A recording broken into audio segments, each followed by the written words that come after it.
যুক্তরাষ্ট্রের হামলার জবাবে ইরান উপসাগরীয় দেশগুলোতে হামলা বাড়ানোয় মধ্যপ্রাচ্যে নতুন করে উত্তেজনা তৈরি হয়েছে। এর প্রভাবে আন্তর্জাতিক বাজারে অপরিশোধিত তেলের দাম 3%-এরও বেশি বেড়েছে। উপসাগরীয় অঞ্চলে আবারও যুদ্ধের দামামা। এর প্রভাব পড়েছে জ্বালানি তেলের আন্তর্জাতিক বাজারে। সোমবার বার্তা সংস্থা রয়টার্সের প্রতিবেদনে বলা হয়েছে, ব্রেন্ট অপরিশোধিত তেলের ফিউচারের দাম $2.34 বা 3.08% বেড়ে ব্যারেল প্রতি $78.35 পৌঁছেছে। অন্যদিকে মার্কিন ওয়েস্ট টেক্সাস ইন্টারমিডিয়েট অপরিশোধিত তেলের দাম $2.21 বা 3.09% বেড়ে দাঁড়িয়েছে ব্যারেল প্রতি $73.62।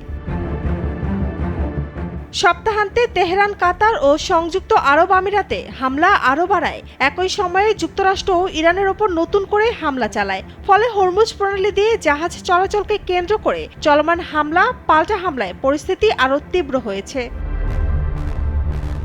মার্কিন প্রেসিডেন্ট ডোনাল্ড ট্রাম্প রোববার বলেন, হরমুজ প্রণালী বাণিজ্যিক নৌ চলাচলের জন্য উন্মুক্ত রয়েছে। তবে এর আগে ইরান দাবি করেছিল, একটি জাহাজ অনুমোদিত পথের বাইরে প্রবেশ করে হামলার শিকার হওয়ার পর তারা প্রণালীটি বন্ধ করে দিয়েছে।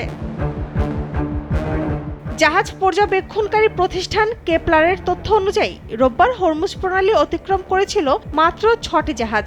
গত সপ্তাহের মধ্যে এটিই সর্বনিম্ন সংখ্যা। সাম্প্রতিক হামলাগুলো গত মাসে যুক্তরাষ্ট্র ও ইরানের মধ্যে হয় অন্তর্বর্তীকালীন চুক্তির ভবিষ্যৎ নিয়েও নতুন করে অনিশ্চয়তা তৈরি হয়েছে। এই চুক্তির লক্ষ্য ছিল আরও 60 দিনের আলোচনার মাধ্যমে হরমুজ প্রণালী পুনরায় খুলে দেওয়া এবং সংঘাতের অবসান ঘটানো। শুক্রবার প্রকাশিত মাসিক প্রতিবেদনে আন্তর্জাতিক জ্বালানি সংস্থা জানিয়েছে, এই চুক্তির পর জুন মাসে বৈশ্বিক তেলের সরবরাহ দৈনিক 41 লাখ ব্যারেল বেড়েছে। তবে এটি এখনও যুদ্ধ শুরুর আগের সময়ের তুলনায় দৈনিক 94 লাখ ব্যারেল কম। শম্পা আক্তার, নাগরিক।